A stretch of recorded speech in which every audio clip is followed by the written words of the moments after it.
¿Qué tal? Buenos días a todas y a todos y también buenas tardes a quienes andan por allá en el otro lado del mundo, como a nuestra invitada del día de hoy con la que vamos a abrir este espacio de Pensando en Voz Alta con. Ahorita la presentaremos, pero pues muchísimas gracias, Vanessa Pérez Gordillo, por acompañarnos el día de hoy. Muchas gracias, Elías, por la invitación. Buenas mañanas a todas, buenas tardes a todas también y un gusto estar aquí compartiendo.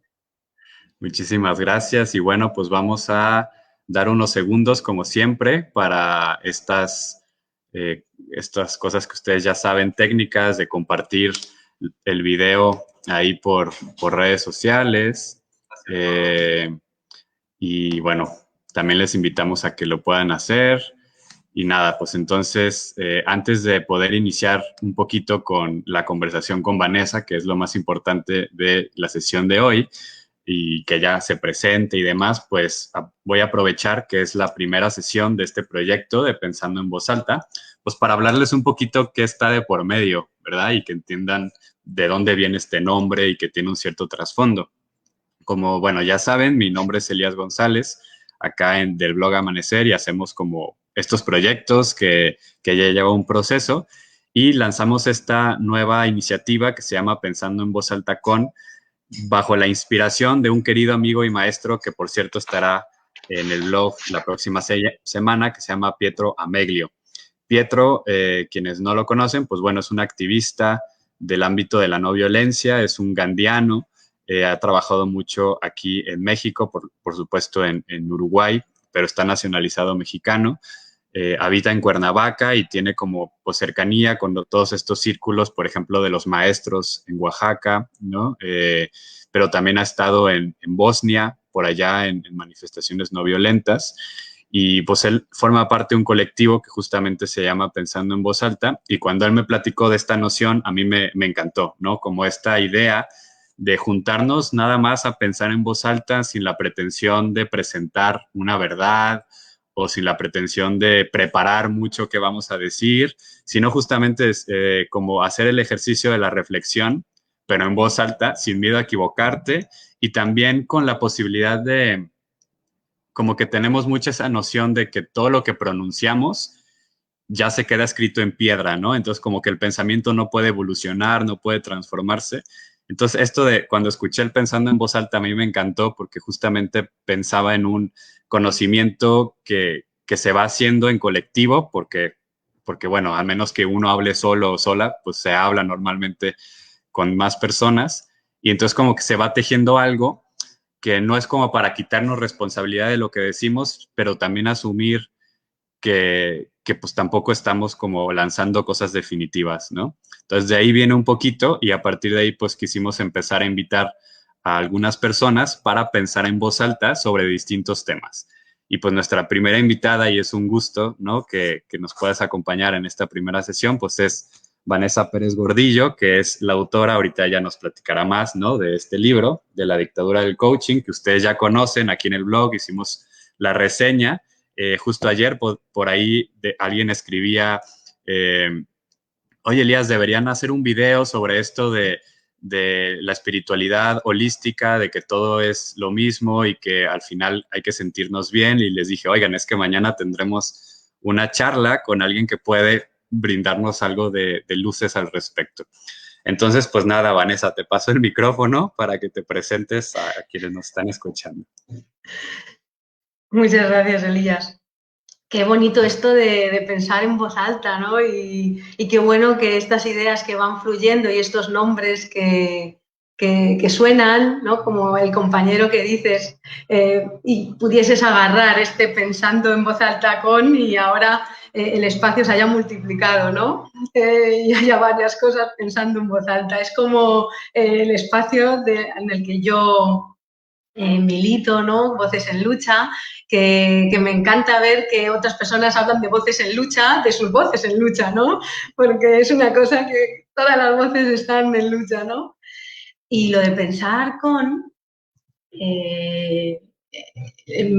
tenía como mucha presencia en el cartel que tan maravillosamente hiciste, con ese color verde, esperanza y verde lindo, y pensaba yo, es que se puede pensar sin...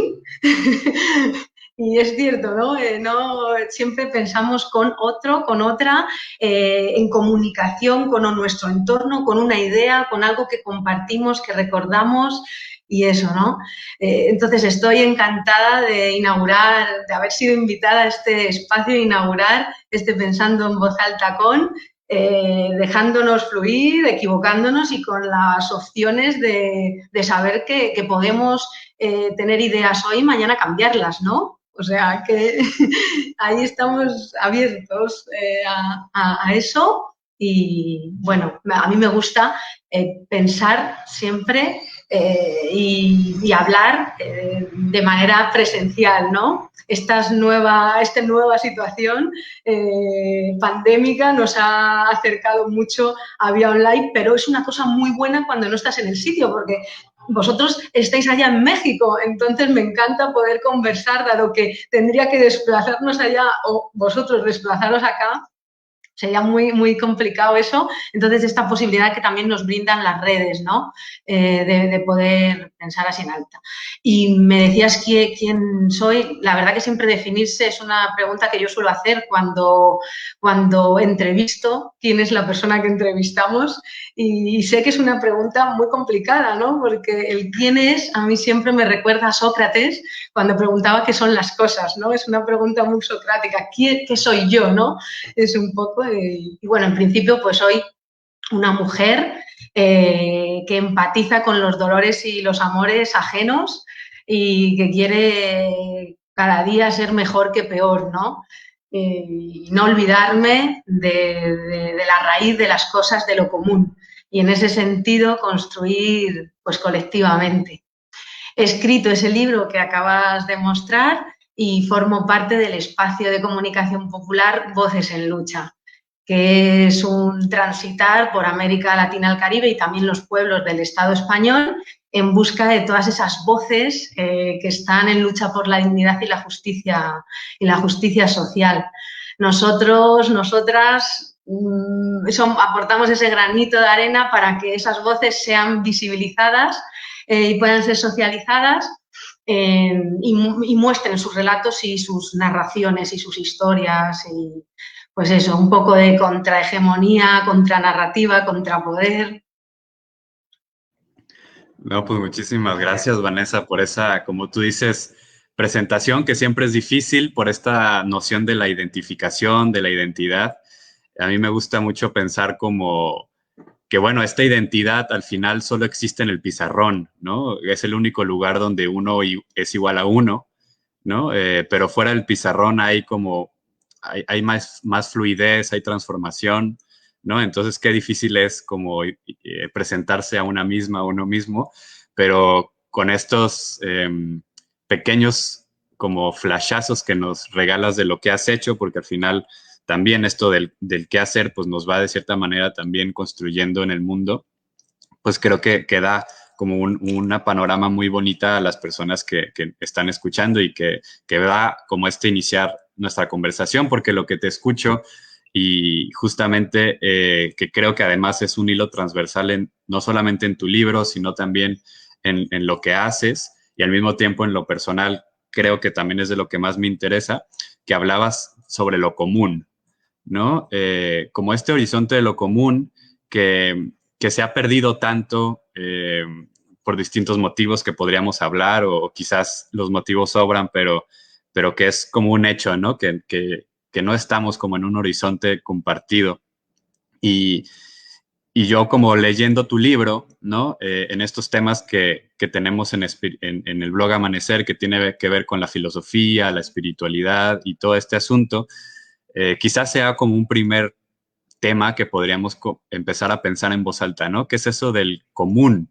¿No? ¿A qué nos referimos al común? Porque por ahí a mí me encantó mucho algo que tú citabas de compañeros de pueblos originarios del sur, ¿no? Que había como distintos tipos de nosotros, ¿no? De nosotras, de la nosotreidad, por decirlo así, no sé. Cualquier nosotros es algo común, o podríamos distinguir como un nosotros que es más bien como una especie de meter muchos individuos en un cajón, pero que realmente no hay nada común, ¿no? ¿Cómo verías tú esos distintos comunes? Y, digamos, como un primer tema para iniciar la conversación.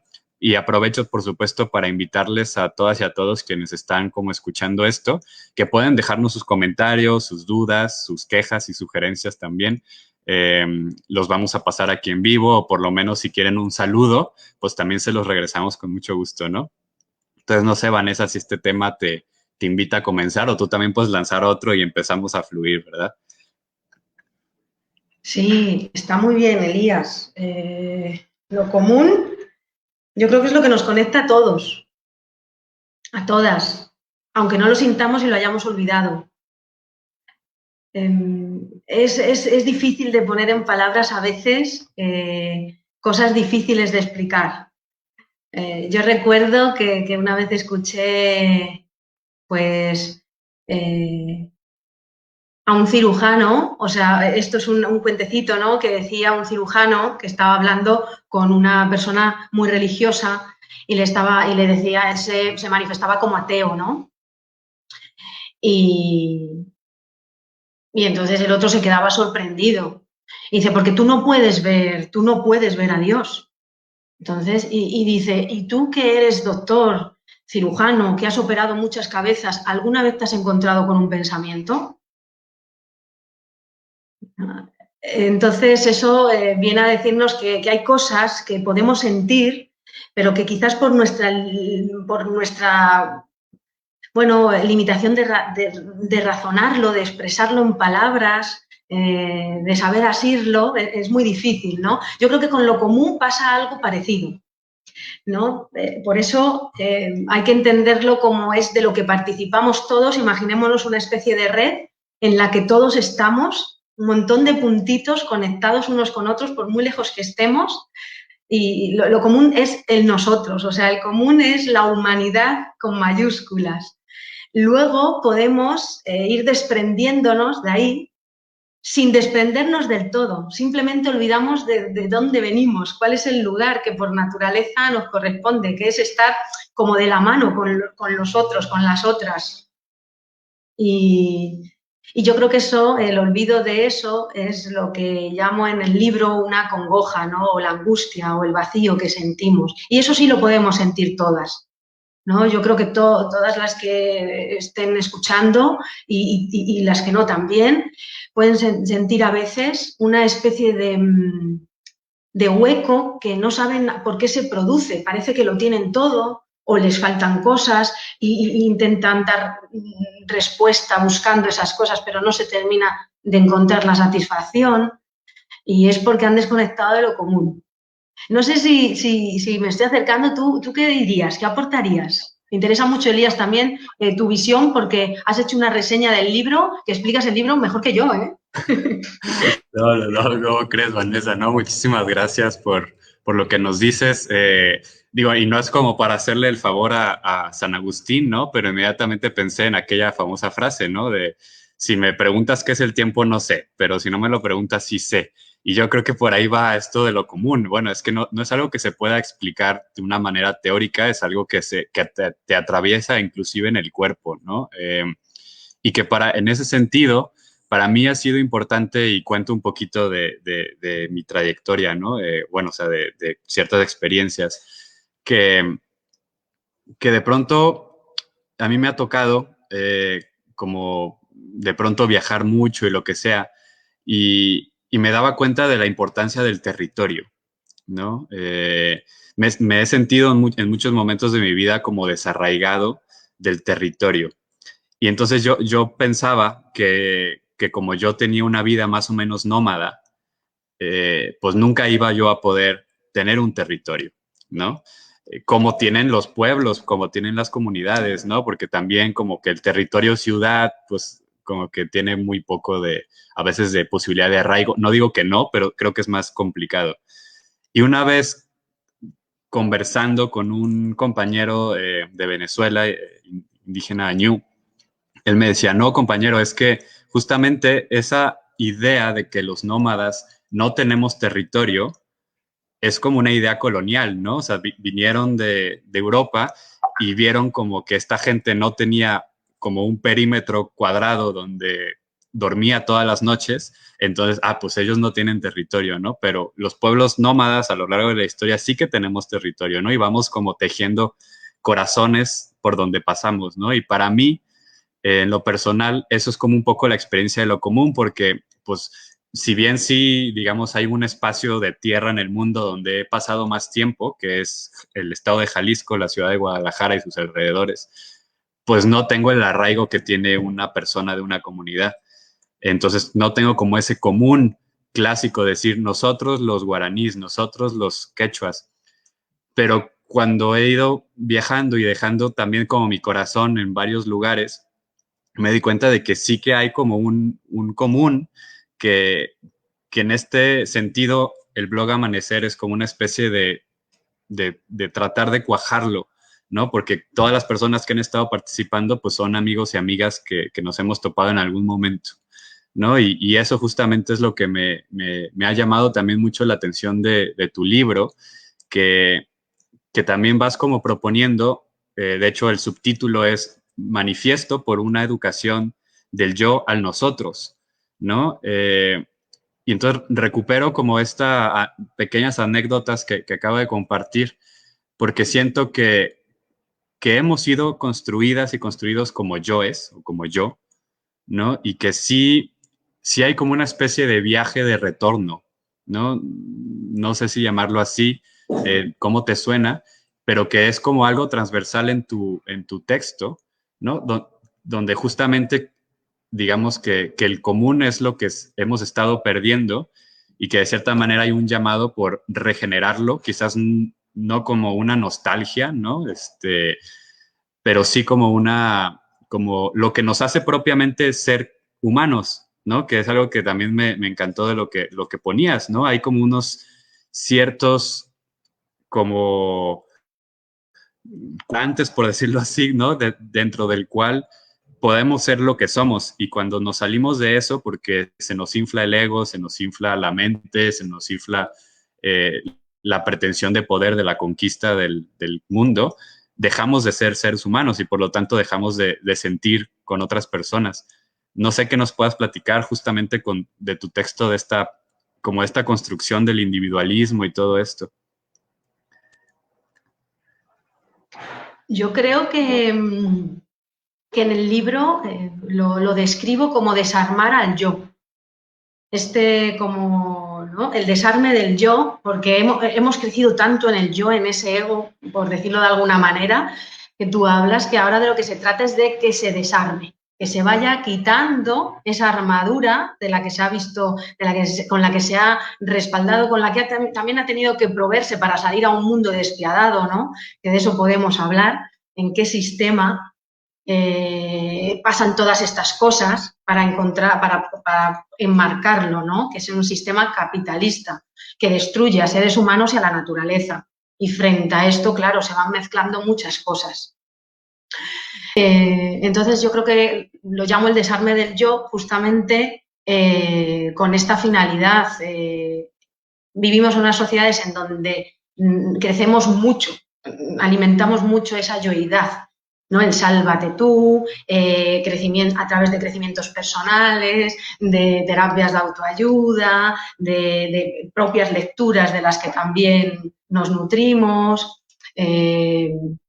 Y quizás desconsideramos esto común, esta raíz, que conviene llamarlo así, raíz, porque nosotros somos una especie de árbol, pero que hay unas raíces y esas raíces están todas como conectadas, ¿no? Lo que veníamos antes diciendo, esa humanidad mayúscula. Entonces nos vamos separando de esa humanidad y el yo creo que en vez de construirse más bonito, se construye, se bestializa en este sentido capitalista, ¿no?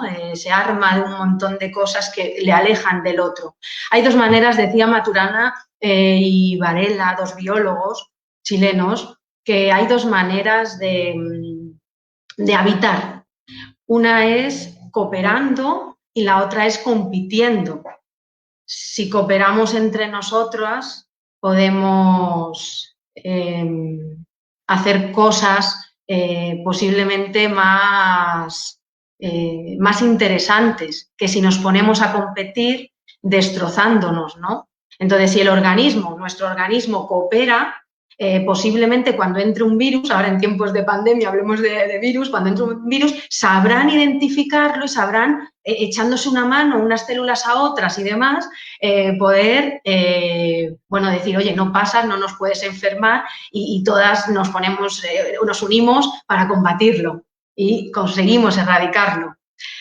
Del otro modo, si no cooperamos entre nosotras, ¿qué ocurre? Pues que puede ser que se haga un cáncer en una célula, ¿no? Entonces él empieza a competir con el resto, a multiplicarse ferozmente, quiere ser el más grande y empieza a comerse el organismo hasta sí mismo, hasta su propia muerte, ¿no? Es un poco esa idea. A mí me parece muy importante identificar que esto está sucediendo, que estamos construyendo un tipo de subjetividad de un yo muy grande y que estamos abandonando la construcción del nosotros, que es el recuerdo, el recordar constantemente que pertenecemos, que formamos parte de una comunidad, ¿no? Al margen de que sea rural, de que sea de un pueblo, como tú decías, que a veces uno al venir de ciudad o ser nómada y demás, pueda no sentirse identificado en un territorio concretamente, ¿no?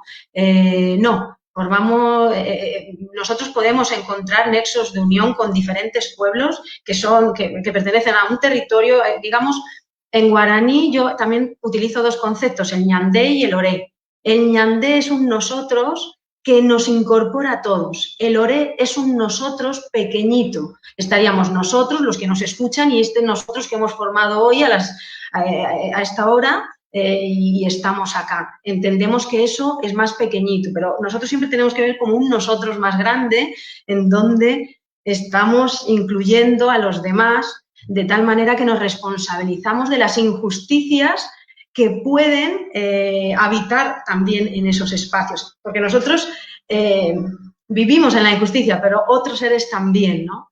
Entonces yo creo que eso sería el filón que nos haría sensibilizarnos con esa construcción de pasar de pensar tanto en el yo y empezar a pensar más en nosotros, ¿no? Que no te abandonas, sino justamente te haces más responsable de quién eres, porque no te olvidas, estás constantemente preguntándote quién soy, ¿no? Y en ese quién soy te das cuenta que soy igual al otro, soy igual a la otra, todos somos iguales, de modo que ante una sociedad en donde no nos muestra eso, nos está mostrando que cada uno es diferente, desigual, que padecen unas injusticias, unos pasan hambre, otros fríos, otros se les echa de su casa, a otros les caen las bombas, nos esclavizan, nos explotan en jornadas laborales increíbles, encima los servicios públicos se los están cargando, o sea, ahí ya empieza todo este burbuja de cosas, la trascendencia, el sentido de la trascendencia, no hay un espacio en donde podamos expresarlo, porque todo es muy confesional, ¿no? Más bien nos dan cátedra y solamente tenemos que decir una serie de recitales, vamos a decir que es un recital memorístico, ¿no? Hacer una práctica ahora religiosa, ¿no? Y entonces todo se mezcla mucho y nos muestra que eso, que no somos para nada iguales cuando en realidad lo que somos es iguales y libres. Wow, Vanessa, wow. Entonces, esa fue como un mosaico maravilloso, ¿no? De un montón de cosas que nos has compartido y voy a agarrar unos hilos, ¿no? Que tratando ahí de tejer junto contigo. Empiezo por esto de la igualdad, ¿no? Que justamente el problema, siento yo, es que parte del problema, pues, es que en buena medida, buena parte de la sociedad capitalista se basa como en esa contradicción de predicar la igualdad, pero en el fondo jamás poder alcanzarla, ¿no? Porque es como una especie de motor, ¿no? Es como decir, no, es que tú puedes, si quieres puedes, ¿no? Y te ponen estas películas tan bonitas de gente, aquí en México conocemos muy bien, ¿no? La historia del migrante que cruzó al otro lado y que lo logró, ¿no? Lo logró y te ponen estos programas del encantador de perros y bueno, un montón de gente que claro, ¿no? Entonces aspiramos porque la igualdad es posible, pero en realidad es como estos casinos, ¿no? En donde pues uno de 1.000 millones de pronto le sale ganón en el casino y gana, pero en realidad es como parte de una especie de, incluso hasta ¿cómo se llama? Un algoritmo de que tiene que dejar que gane una persona cada cierto tiempo, pues para que el mito continúe, ¿no? De que puedes ir a ganar al casino, pero el que gana siempre es el casino, pues, y entonces yo siento que la sociedad capitalista funciona un poco así, ¿no? O sea, te da como cierta aspiración de que puedes lograr ciertas cosas, pero en realidad eh, es es como la zanahoria del conejo, ¿no? Para que sigas produciendo, sigas caminando en la misma lógica y lo que produce es más desigualdad, más desigualdad, más desigualdad, ¿no? Eh, Eso por un lado, ¿no? Lo pensaba. Por otro, creo que algunas de las problemáticas que a veces se tienen para pensar lo común es que nos mantenemos como en las polaridades que también creo que son capitalistas y coloniales, incluso patriarcales, ¿no? De el yo versus la masa, ¿no? Entonces, como que piensan que quienes apelamos por lo común, apelamos por una especie de desindividualización en un sentido negativo, ¿no? De despersonalizarte, de entonces como tienes que obedecer como leyes, tienes que obedecer el bien mayor, llámese familia, o sea, como que entonces los anhelos de esta condición inédita, de ese nudo inédito que tú mencionabas, pues se ven aplastados, ¿no? Y entonces como que piensan que el común es igual a la masificación, pero desde mi punto de vista, no sé cómo tú lo veas, yo siento que la individualización y la masificación son dos caras de la misma moneda de la modernidad, ¿no? O sea, en realidad te individualizan para después poderte masificar en población estadística y todo el asunto. Entonces, cuando hablamos de horizonte de lo común, justamente tiene más que ver con esto que tú decías, ¿no? Este tapiz en donde somos nudos de red de relaciones, ¿no? Y aquí me iría como a una cuestión metafísica, ¿no? Donde incluso me gusta hablar, y a otras personas también, como de la condición nosótrica del ser, ¿no? O sea, la condición humana, y no solo humana, o sea, por eso digo como metafísica, o sea, eso que a las y los filósofos, ¿no? Que tú también andas por ahí, nos gusta hablar del ser, ¿no? Que no sabemos qué es, pero lo pronunciamos.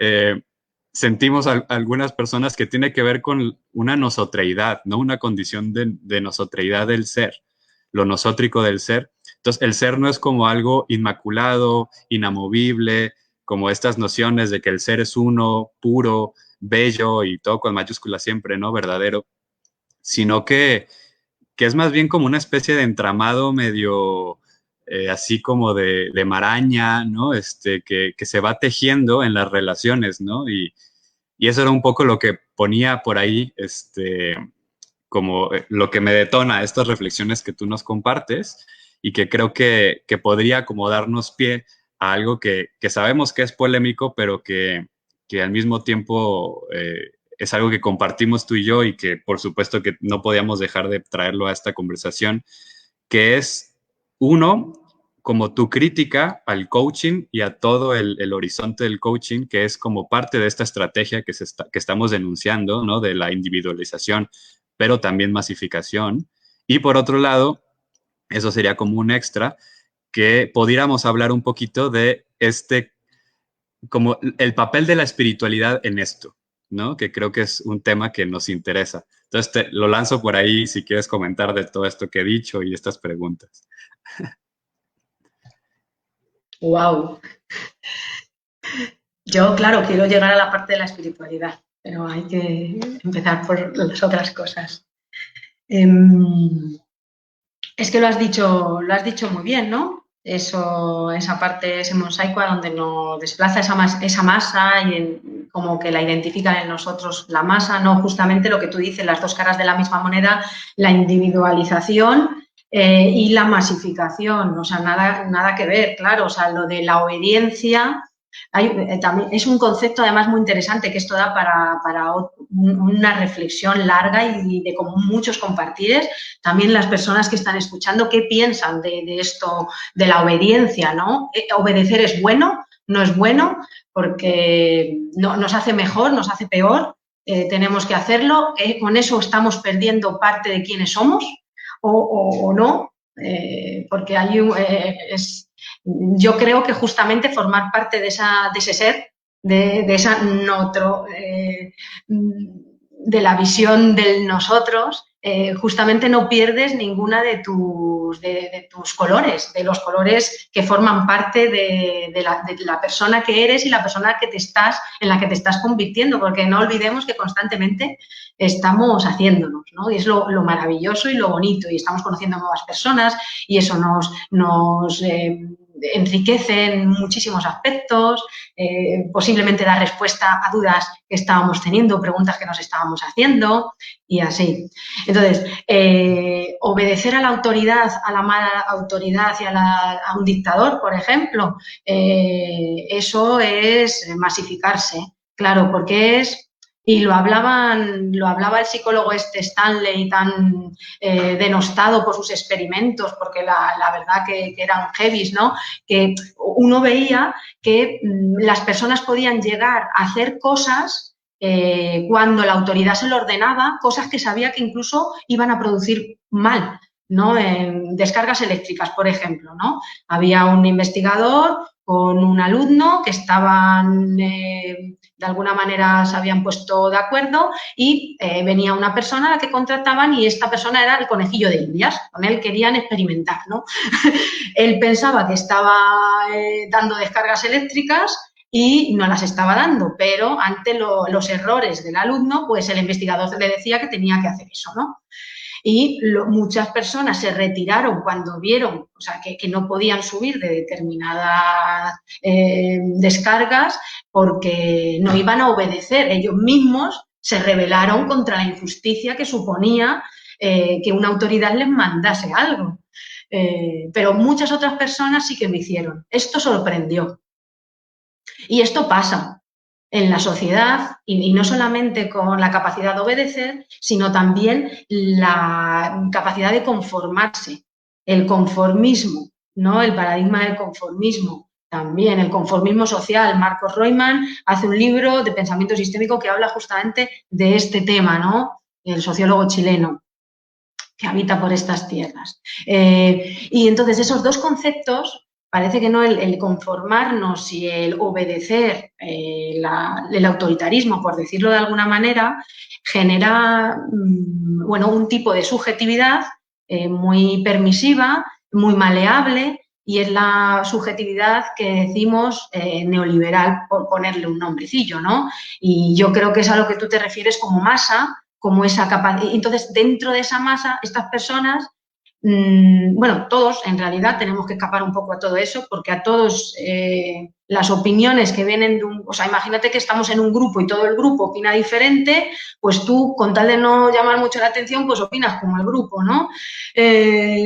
Y bueno, entonces, todo esto, yo creo que lo que viene a decirnos es que la masa es homogénea, tiende a la homogenización. Los individuos, cuando tienden a perderse a sí mismos, a dejar de pensar por sí mismos y demás, tienden a la salvación. El concepto salvación que yo contrapongo con rebelión, ¿no? La capacidad de rebelarse y la capacidad de salvarse. Y ahí es cuando lo que tú has dicho del sálvese quien pueda, de cada uno llegar a ser el primero, el número uno, el ganar, el tener éxito, el que te va bien, el emprendedor de sí, ¿no? Bueno, al que le toca la lotería y todo esto. O sea, claro, en ese algoritmo que tú mencionabas, tiene que ganar uno, porque esa es la trampa que nos hace a nosotros pensar que podemos también lograrlo. Además, todas estas técnicas, y ya pasamos un poco para tirar del hilo, aunque sé que es muy rápido y dicho de muy... bueno, pasamos un poco todas estas técnicas que vienen con el coaching, lo que viene es a que agarremos ese hilo de si te sacrificas lo suficiente, si te esfuerzas lo suficiente, tú también puedes conseguirlo. Tú también puedes ser el nuevo Richistaní, en este mundo de Richistaní, que son los nuevos ricos, ¿no?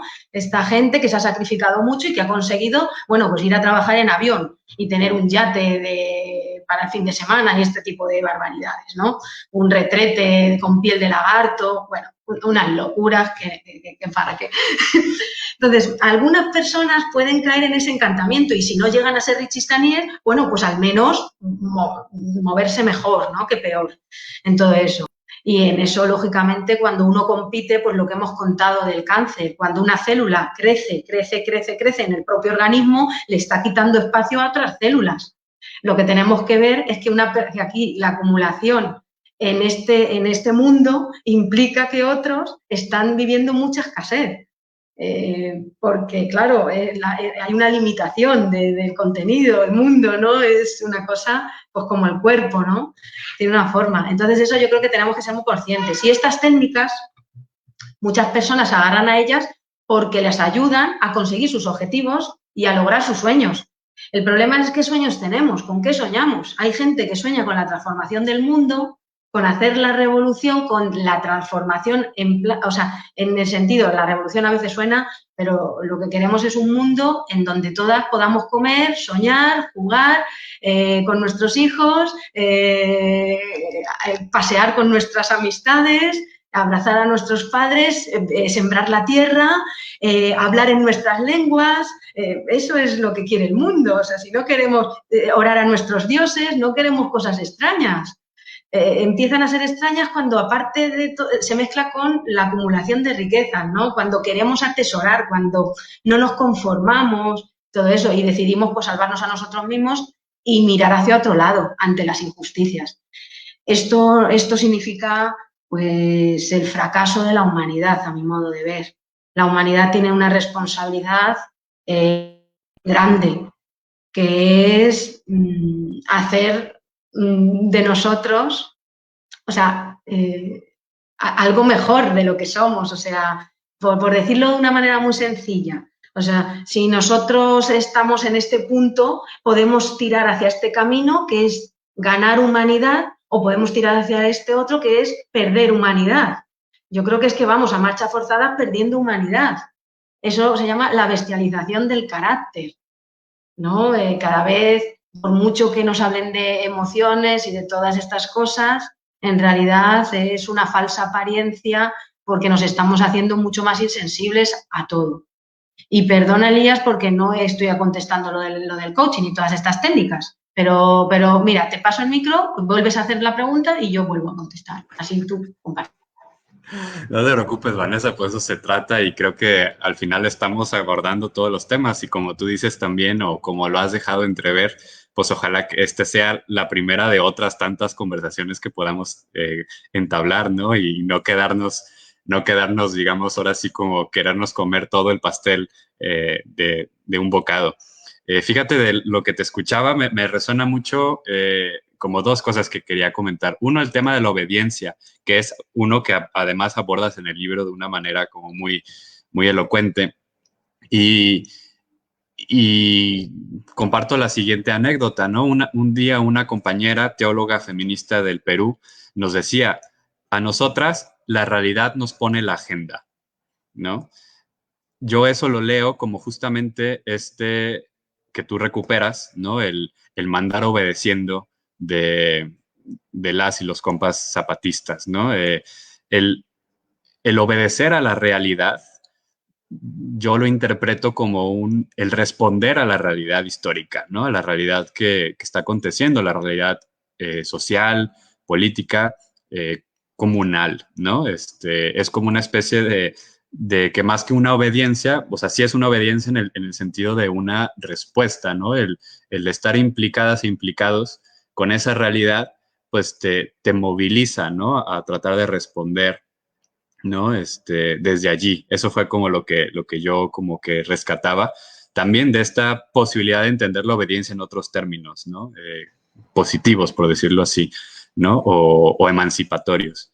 Lo otro que me movió mucho, que lo que decías, que creo que también es algo que a veces es difícil de comprender porque no, porque claro, a ver, no sé si te ha pasado, ¿no? Que te han dicho con todo esto que, bueno, tú has empezado a mover también la crítica a ciertas prácticas y narrativas, como la respuesta de decir, eh, es que, es que no critiques porque a algunas personas les sirve, ¿no? Que ha sido como, a mí me ha tocado mucho esa respuesta, es que a mí me sirve o a muchas personas sirve. Eh, pero bueno, tú ahorita decías, ¿no? Lo de cumplir sueños, pero bueno, ¿qué sueños? yo con esto lo diría, bueno, sí, sí, o sea, claro que sirve, pues, porque, o sea, pero que no es inútil, pero ¿para qué sirve? ¿No? O sea, ¿quién le está haciendo el favor?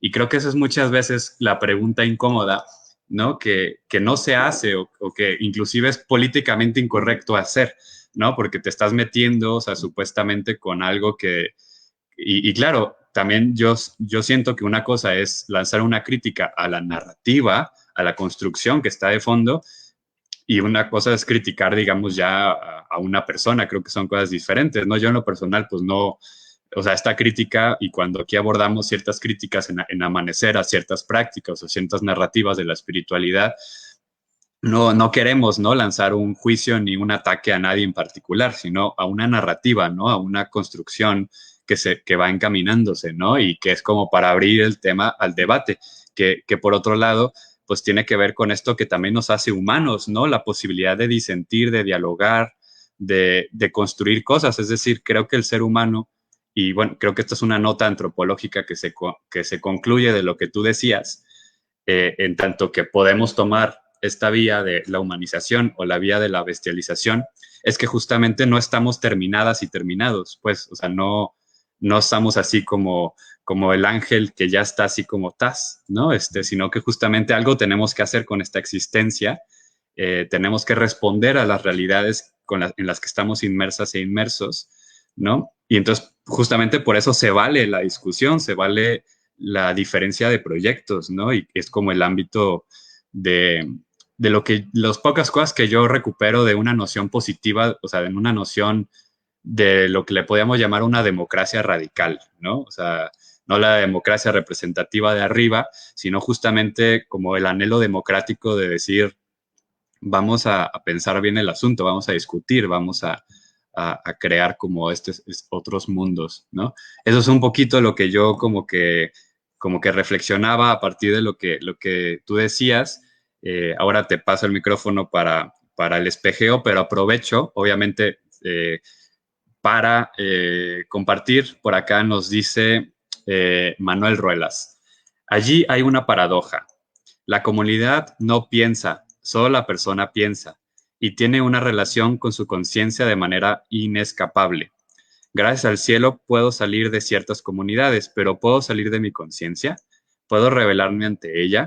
¿Puedo salvarme de su rastro? En ese plano parece indisociable. Pues bueno, dejo por aquí la pregunta. Bueno, creo que sí la puedes ver por acá. Eh, si quieres abordar algo de esto, de lo de la espiritualidad, más del coaching, de lo que acabo de decir, y vamos continuando como estas reflexiones. Bueno, yo como hemos leído esta pregunta, aunque no la voy a contestar, pero he visto esto de esta frase afirmativa de la comunidad no piensa. Ay, yo ahí ya empezaría como yo discrepo ahí, creo que la comunidad piensa. La cuestión igual no piensa como nosotros queremos, pero bueno, ahí eso lo dejamos y luego quizás lo discutimos con el oyente. Vamos a meternos entonces en lo de la obediencia. Vamos a un pequeñín apunte, ¿no? Es que obedecer permite legislar también. Y obedecer, o sea, y por eso lo del mandar obedeciendo. Si no obedecemos, posiblemente tampoco estamos legislando o es una mala legislación. Lógicamente, a las malas legislaciones conviene cambiarlas. No vaya a ser que nos pase como a Sócrates, que nos condenen a muerte siendo inocentes, ¿no? O sea, ahí es como ciudadanos y ciudadanas es lo que tenemos que ver si tenemos que unirnos para cambiar las legislaciones vigentes, si nos están condenando, nos están, como en este caso aquí, criminalizando con una ley mordaza que nos va a llevar dentro de poco a todos a la cárcel. O sea, esas son las cosas que tenemos que ver. Entonces, obedecer a una mala legislación, no, pero obedecer a una buena legislación, a la legislación del pueblo, de los pueblos, de lo común, de esa democracia que tú decías, pero no la democracia representativa, sino la democracia radical. Bueno, pues ¿por qué vamos a desobedecerla? si verdaderamente está, o sea, que hay que tener, además tranquiliza mucho tener una serie de normas en las que uno sabe que puede confiar plenamente porque le están cuidando, ¿no? Nos están cuidando, pero cuando no nos cuidan, cuando nuestra vida corre peligro, pues lógicamente ahí se genera la desobediencia civil y de otros tipos, ¿no? Que lógicamente eso pasa en las sociedades y con la que no estaríamos tampoco de acuerdo, ¿no? Pero bueno. Y vamos a pasar a ese tipo, o sea, retomamos el tipo de subjetividad que se construye en este modelo del asesoramiento, que es a lo que llamamos cuando a un momento social en el que llegan los libros de autoayuda, llega por otro lado el crecimiento personal, llegan los tratamientos alternativos, llega el coaching, llega el mentoring, llega las terapias de un tipo, llega la mística, llega la espiritualidad, o sea, llega una serie de cosas ¿por qué llegan? Eso sería la primera pregunta que nos tenemos que hacer. Igual es porque hay una necesidad. ¿Y cuál es la necesidad que tenemos? Algo hemos abandonado, hemos dejado abierto un hueco, una herida de la que no nos da, que ha quedado vacía y es un espacio, un hueco que obviamente va a utilizar el sistema que quiere dominarnos. Desde mi punto de vista, creo que ha habido muchas críticas al libro, en plan de el coaching no es lo mismo que el crecimiento autoayuda, pues ya lo sabemos. Y quien se lea el libro va a darse cuenta de que no los confundimos. Y también quien lea el libro se va a dar cuenta de que no nos vamos a meter con los coacs, porque, o sea, no estamos como hiriéndolos a ellos como personas, sino que estamos hablando de lo que tú decías, de esa narrativa. Y lo que queremos hacer es una reflexión. Y a mí me encanta cuando me llega un comentario de un coach que me dice, Vanessa, veo sensato lo que estás diciendo, voy a reflexionarlo, a meditarlo, a observarlo y demás. Y eso es genial, aunque luego acabe en una conclusión que no estamos de acuerdo, pues fenomenal, pero al menos tiene la capacidad y no esas opiniones que dicen, esta tipa no sabe de qué habla, mezcla todo, confunde todo. Eso es justamente lo que hace el coaching, confundir todo, confundirnos. Pero porque se utiliza, porque ya estamos confundidos previamente, o sea, tenemos un hueco, una angustia, una congoja en la que necesitamos un vacío de trascendencia, en la que necesitamos respuestas. Vivimos en un mundo en el que estamos verdaderamente solos. Entonces, cuando nos quedamos solos, uno llora, aunque no llore físicamente, está llorando por dentro y tiene preguntas y es normal que uno vaya a un terapeuta, que uno busque en un espacio de meditación, que otro busque en el coaching, en un libro de autoayuda. O sea, es muy normal, es muy humano eso.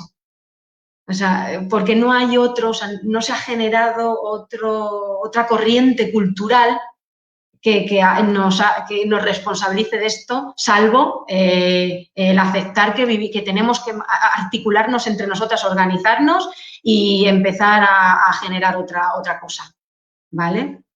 Entonces, yo me preocupaba bastante que todo esto empezase a meter sus narices ya no en la vida de los demás, que como tú dices, no nos interesa, ¿no? Que no se trata de criticar a nadie en lo personal, sino que meta las narices en el espacio público y en la escuela. Y empiece a trabajar con niños en gestiones emocionales y demás desde la más tierna infancia, porque las gestiones emocionales igual se podrían resolver teniendo un mundo más humano.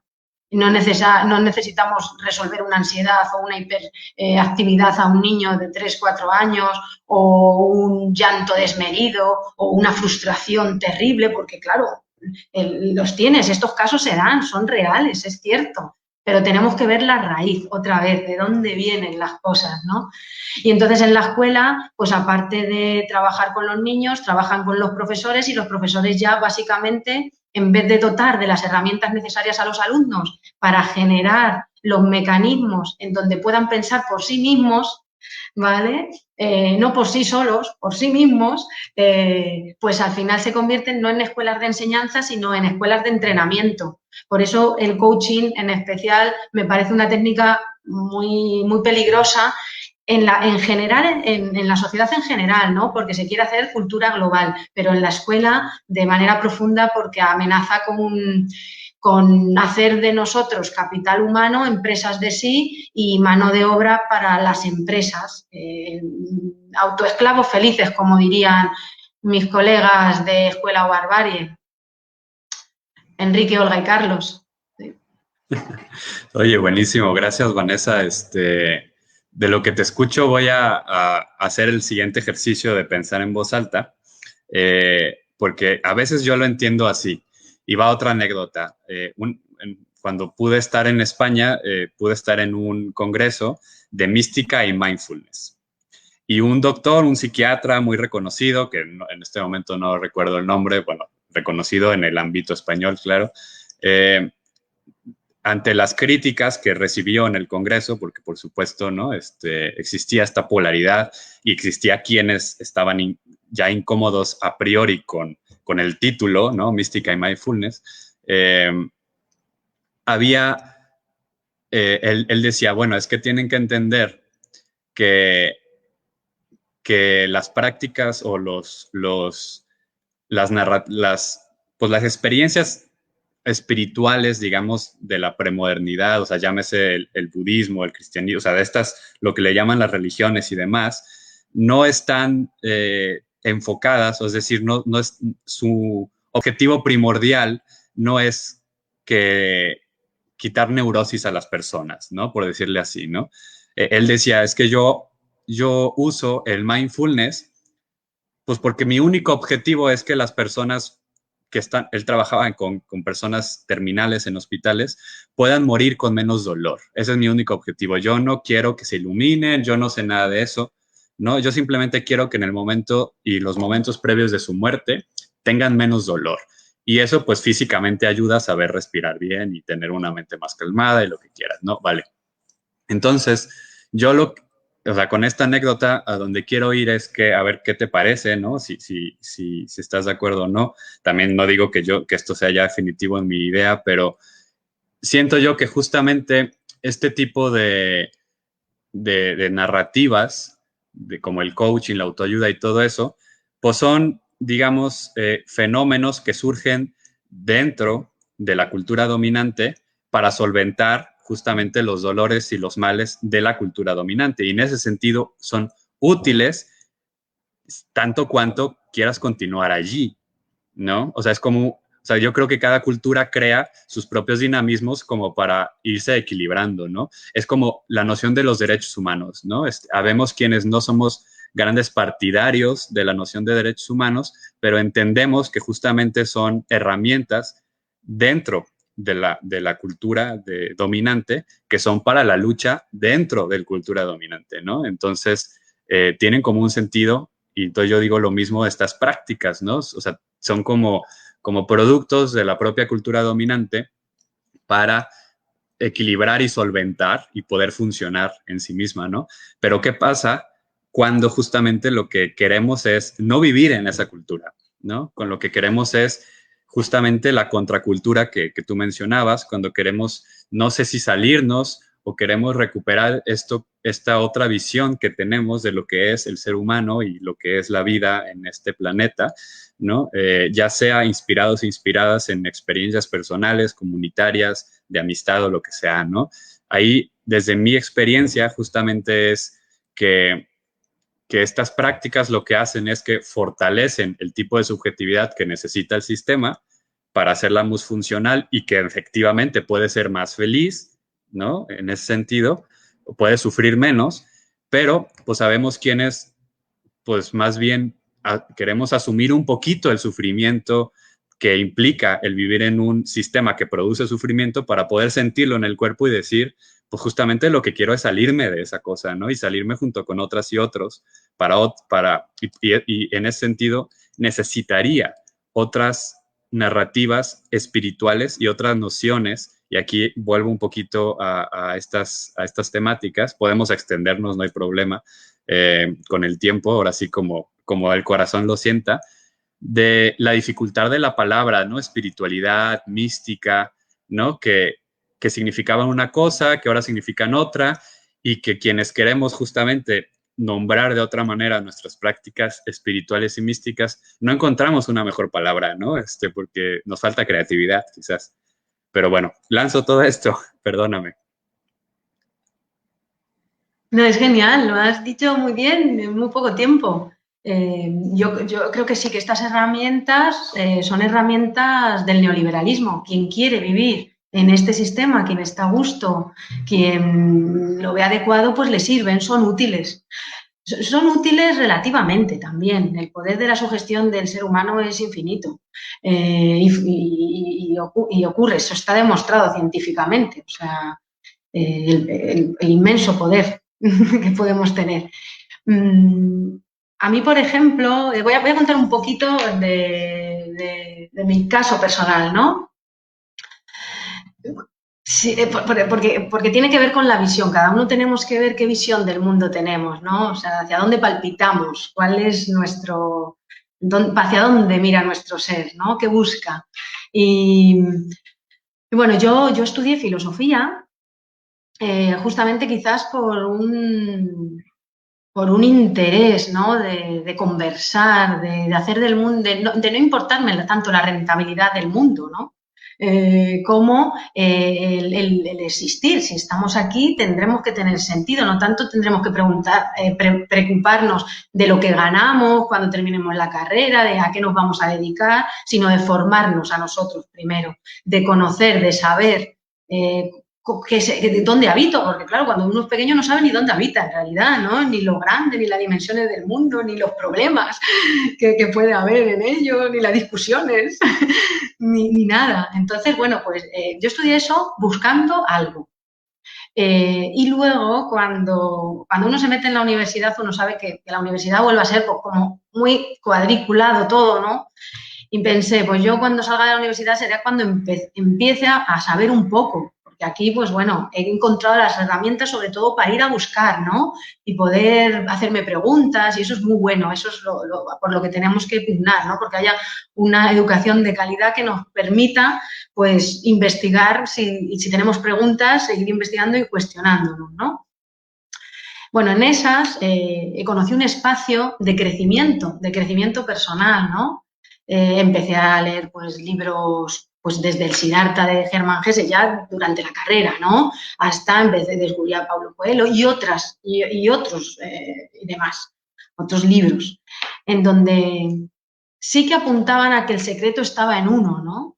O sea, que parecía que la revolución empezase en uno. Ahora yo me doy cuenta que no, que la revolución acaba en uno, ¿no? Pero bueno, empecé a investigar por todo ese ambiente en un espacio además muy interesante porque había espiritualidad, había tratamientos alternativos, era como una visión holística del ser humano, una visión integradora que a mí me parecía que era muy interesante. También aires frescos, ¿no? Decía yo, porque claro, todo es como muy racional y ahí de repente se manejaba la emoción, se manejaba la capacidad de conversar que podías tener, una serie de cosas, ¿no? Y bueno, me sedujo, tengo que reconocer que me sedujeron todas esas. Cuando yo estoy dentro, empieza mi disputa, ¿no? Porque hay filosofía, claro, pero hay también prácticas capitalistas, hay intereses, veo desde el terreno, pues un ambiente que es divino, pero que genera dependencias a la gente que habita en ellos, que va a ellos, que veo que no hay transformaciones tampoco profundas y si acaso son una transformación muy pequeñita y alrededor de uno, ¿no? No una transformación más amplia que finalmente permee y genere o genere una respuesta, ¿no? Genere que hay movimiento, que la gente se suma, que quieren cambiar el mundo hacia algo más bonito, saludable, pacífico y demás, ¿no? En donde no, veo que todo se queda como muy dentro. Y entonces ahí pues ya voy marcando una salida de ese espacio. Y poco a poco me radicalicé en que cada vez me gustaba menos. aun a pesar de querer a las personas. Esto hay que saber diferenciarlo muy bien. Yo habito ese espacio, empiezo a ser crítica, pero el amor es una cosa que va al margen. O sea, tú puedes ver que se está haciendo una cosa muy mala, pero querer a un ser humano. Entonces, yo a los seres humanos que habitan en ese espacio los quiero. O sea, no tengo ningún problema con ellos. Y no es una crítica personal, lo digo porque esto he perdido un montón de esas amistades. Ya no me hablan, no sé qué he podido decir en un libro para que no se comuniquen, pero bueno, o sea, que sigo queriéndoles. y, pero vi eso. Entonces empecé a rechazarlo mucho desde aquí porque vi que eran unas prácticas muy sectarias, tengo que reconocerlo. Además, empecé a descubrir que había un interés, que eran afines a un sistema, lo que tú dices, son prácticas, son herramientas de un sistema para un sistema y alimentar a un sistema. Es muy difícil hacer contestar, ¿no? Una acción contestataria desde esos lugares. Y cuando me vine a América Latina, fue cuando descubrí con mi conexión con la mística, que dije, madre mía, Dios mío, lo primero que dije, qué miedo, ¿no? Pero vi que se practicaba de otra manera, desde en Paraguay Coramuri, ¿no? Las mujeres indígenas y campesinas, cómo hacen, cómo saludan a las mañanas, cómo se ponen en conexión, con qué amor se expresan el MST en Brasil, bueno, y un sinfín más, los mapuches con sus tradiciones, sus ritos, bueno, una cosa, y entonces vi que tenía como un sentido, que aquí eran traídas ciertas prácticas de una manera feucha, ¿sabes? Que en realidad se hace dinero con ellas, ¿por qué no decirlo así? Se hace dinero con ellas, se gana mucho dinero con estas cosas, cuando en realidad son cosas que desde el pueblo son para compartir y sin ánimo, o sea, con el único fin de generar algo más bonito, ¿no? Y de poner en común otra vez algo.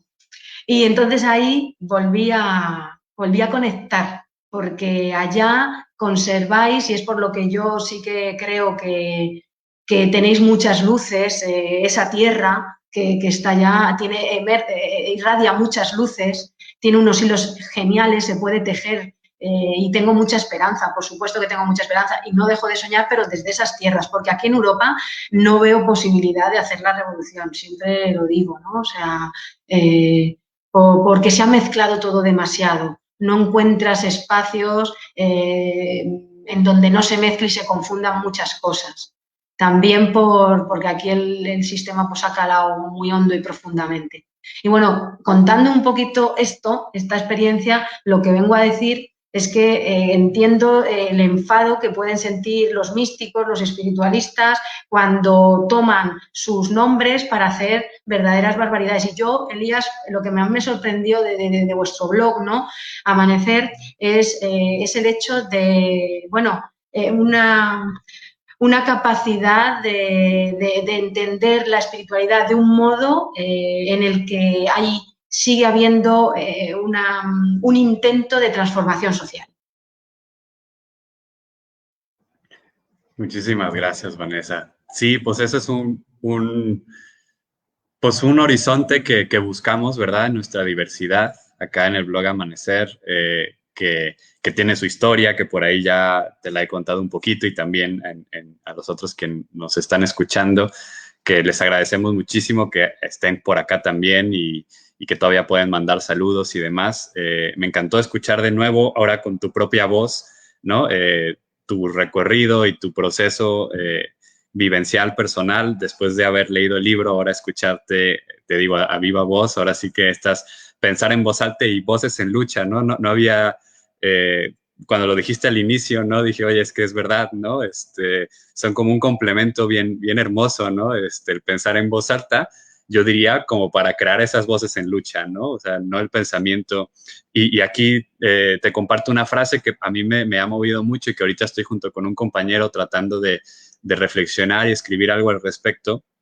No sé si conoces a Jaime Martínez Luna, es un intelectual zapoteco de Oaxaca, y él en una conversación que tuvimos también por internet con la Universidad de la Tierra, luego te puedo pasar el video si quieres, que justo lo hicimos sobre la comunalidad, él nos decía, es que el gran problema, decía, es que claro, ya lo decía, dice, no solamente se trata de pensar el mundo. Ya lo decía Marx, los filósofos se tardan mucho en pensar el mundo, hay que transformarlo. Pero yo diría, decía Jaime, yo diría, ni uno ni lo otro. De lo que se trata es de compartirlo, ¿no?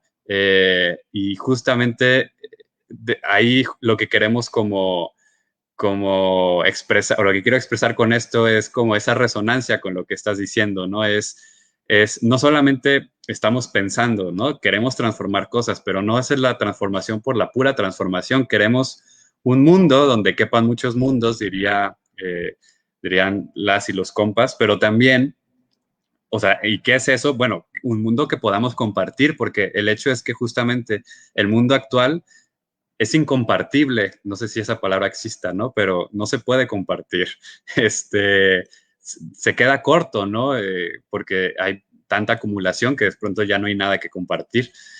Aunque justamente hay ápices de estas esperanzas que tú dices y quería llegar a eso, ¿no? Como que creo que quien, quien lea tu texto, porque aquí nos está, por ejemplo, comentando las compañeras de Loyolita Ciudad Victoria, que donde se puede conseguir el libro de Vanessa, pues bueno, ese se puede conseguir en librerías. Acá en México es lo bueno, está publicado en editorial Acal, entonces en librerías se puede conseguir o seguramente también por internet en Amazon y estas cuestiones.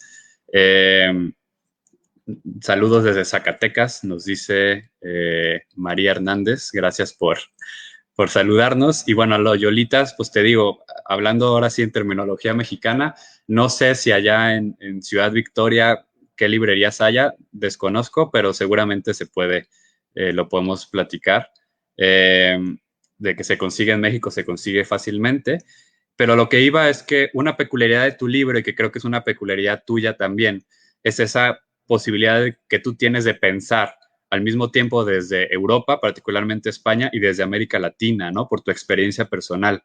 Entonces, de cierta manera, es un libro o tú eres una persona que se distingue, por ejemplo, de otros autores, autoras o que nada más están pensando de un lado, ¿no? Que también es aceptable, ¿no? Pero que eso es una condición que tú tienes, siento yo, y que entonces hay que hacer como esos matices, ¿no? A la hora es una recomendación que yo haría, ¿no? A la hora de leer tu libro, como tener en cuenta como estos dos pies, ¿no? Que tienes, que ayuda, ¿no? Como a entenderte un poco mejor, porque claro, una cosa es, aunque ya lo estamos viendo aquí en México, en América Latina muchísimo, ¿no? Porque claro, luego cuando llegan estas cosas, se incrementa en América Latina porque además tiene como el extra del colonialismo, ¿no? O sea, porque una cosa es el tema de estas prácticas en Europa, que tienen como cierto, que ya, bueno, ya algunas son coloniales en tanto que es como un extractivismo de algunas, como tú decías, ¿no? Algunos conocimientos y sabidurías de otras partes del mundo y las convierten ad hoc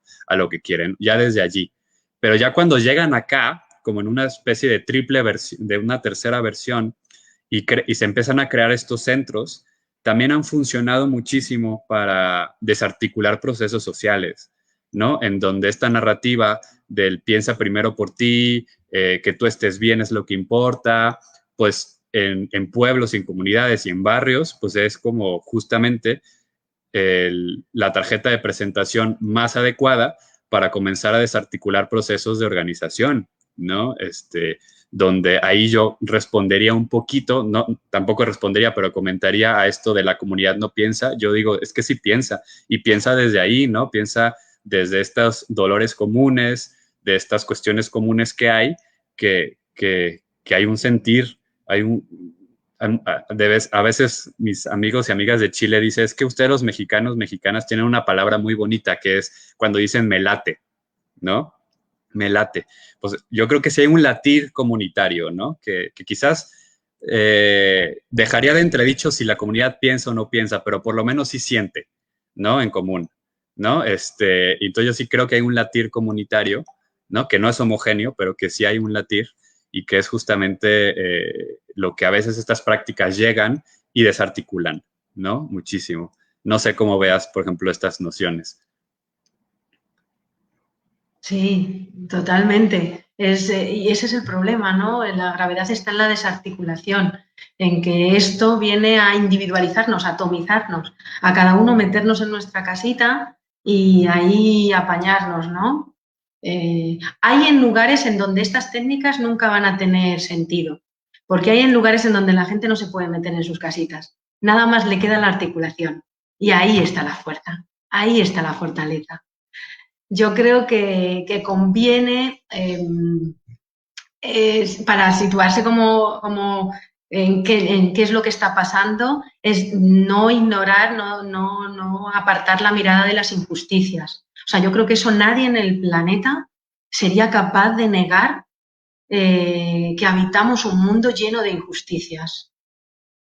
Sí, sí, sí lo reflexiona, pero la gente no reflexiona esto. O sea, no lo pensamos. Después, yo creo que habría que recuperar, así como por dar algún puntillo, ¿no?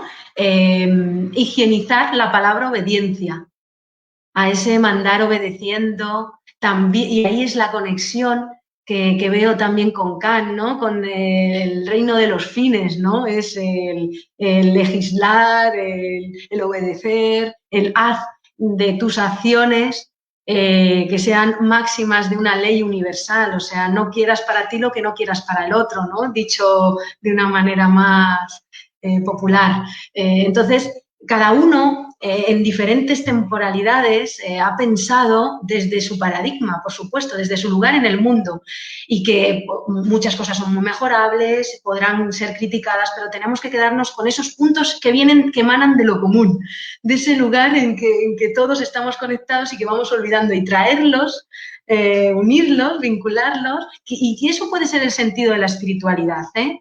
Ese sentido de saber que hay algo, un ser, que está ahí detrás y que constantemente nos está llamando a recordar. Y esta es otra cosa importante, la memoria, no perder, tener memoria, saber qué ha pasado en nuestros pueblos, qué ha pasado en la historia, no permitir que la historia la cuenten los vencedores, porque van a contar sus historias, sino recuperar las historias de los vencidos, ¿vale? Que no de los derrotados, ¿vale? Porque esos serán los que sigan articulándose.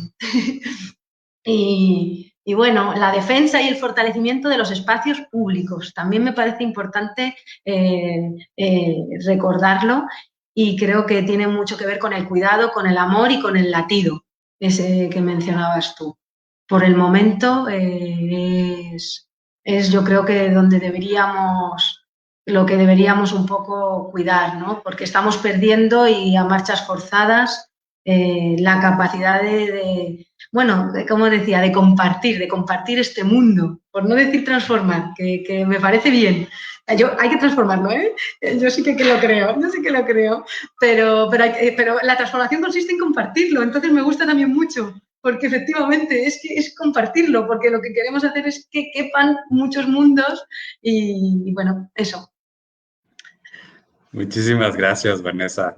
Está siendo extremadamente rica esta conversación, pero bueno, tristemente no podemos extendernos por siempre, ¿no? Mejor vamos a ir como concluyendo para dejar todavía esto, no queremos que se termine el deseo y el gozo de seguir compartiendo, ¿no? Y mejor nos programamos en una próxima ocasión también para que otras personas también puedan, digamos, vamos generando también este pensamiento con otras y otros. No sabemos en el blog Amanecer esto en qué va a detonar, capaz después armamos un conversatorio con más invitadas, invitados, yo qué sé, ¿no? Se puede poner interesante. Hay distintas perspectivas, hay muchísima riqueza. Me gustó mucho cómo, pues, digamos, esta última participación tuya, que es, así siento yo, también una invitación y un llamado a la articulación, a la movilización, que siento yo, es mi experiencia personal, es justamente parte de el raigambre espiritual, ¿no? Es justamente parte de lo que podemos seguir hablando, o sea, ya de pronto tenemos que ponerle estos apellidos, ¿no? Espiritualidad política, espiritualidad radical, pero que en el fondo pues siempre ha sido así, ¿no? El centro de la vida es cuidar la vida, tratar de mantenerla, tratar de compartirla, ¿no? Y claro que eso genera pues nociones y modos de conectarse con la trascendencia en la inmanencia, ¿no? Y vamos como haciendo eso, y eso es un poco lo que nos va interesando en la diversidad de este espacio. Pues agradecerte muchísimo, Vanessa, agradecer a todas y a todos quienes nos han estado acompañando. También, bueno, este video, como saben, se queda grabado aquí en el Facebook, pero después lo ponemos en el YouTube como para que está más organizado en esa otra plataforma. Si quieren, pues dejarnos también sus comentarios, sus cosas por ahí. Si quieren seguir las redes y enterarse de más asuntos, la próxima semana tenemos otros encuentros y bueno, no paramos. Y nada, pues Vanessa, invitarte si quisieras como dar una última palabra de cierre, de agradecimiento, pues te escuchamos. Bueno, pues un gusto compartir. Otro día volvemos a conectar y voy a ser yo quien sí, pensamos en voz alta con Elías González. Así, el tema yo creo que de la espiritualidad nos podéis dar mucho más luces vosotros a nosotros que nosotros a vosotros. Bueno, en un compartir, ¿no? Y en un seguir tejiendo. Un saludo a todas las personas que hayan estado escuchando y las personas que lo vayan a escuchar en un futuro. Si hacen comentarios al vídeo, pues estaremos pendientes para poder ahí solventar pues algunas preguntas que no se han contestado y otras cuestiones que puedan invitar a que escuchen tu reseña del libro, Elías, que de verdad, que no me cansaré de decirlo, está muy bien, es muy clara y muy ordenada y yo creo que es muy, muy clarificadora. Y me gusta, no sé, por despedirme haciendo una pregunta que conecte con el principio, pues invitarnos a pensar qué une todas las luchas, o sea, las luchas de muchos tipos, ¿no? Que une la reivindicación feminista con la reivindicación territorial, con la reivindicación de la semilla, con las múltiples luchas, las luchas por la defensa de las pensiones, la lucha por el derecho a un montón de cosas, ¿no? Entonces, por rescatar ese común, porque yo creo que todas, aunque luego quizás se decoren de muy diversas maneras para desarticularnos justamente, creo que emana todo y que hay un punto común y es lo que tenemos que encontrar, qué es lo que une las luchas que están sucediéndose ahora en este instante en nuestro alrededor, para intentar tejernos, articularnos y no pues destejernos. Muchísimas gracias. Muchas gracias a ti, Vanessa. Por aquí saludar a quienes nos siguen compartiendo, subrayar esta invitación a que escuchen la reseña del libro que vamos a compartir ahorita aquí en los comentarios, y también vamos a poner en la descripción del video en YouTube para que tengan como más acceso directo. Y bueno, aunque ya no hay tiempo, digamos, para tratar de responder, pero creo que esta última pregunta que hace Ana Belén Leal, quien por cierto también está en el blog Amanecer, y bueno, somos compañeras de vida que Ana Belén nos hace por acá, creo que ayuda mucho para simbrar estas ganas de otra conversación. Y nos dice Ana Belén: Vanessa, genial tus reflexiones. Me encantaría escucharte, que nos compartas sobre si has podido darle sentido a ese hueco que tenemos como humanidad fuera de los espacios de desarrollo personal. Por otro lado, cómo vives en lo concreto, en tu cotidianidad, esta crítica y por lo tanto propuesta a otra forma de vivir. Por ahí se me hace muy bueno para lanzar una segunda edición de este diálogo. Y María Hernández nos dice: este tipo de libros son crítica constructiva, nos hace reflexionar sobre cómo somos tan vulnerables a la borregada, en el sentido de que muchos no se cuestionan. En lo personal, yo también fui seducida por este movimiento. Hay que tener mucho discernimiento para no caer en el sectarismo. Pues muchísimas gracias, María, Loyolitas, Andrea, Ana Belén, a todo mundo, Manuel, que estuvieron por allí. Gracias, Vanessa. Y bueno, seguimos en contacto y van a ver que no va a pasar mucho tiempo antes de que nos vuelvan a ver conversando. Un abrazo.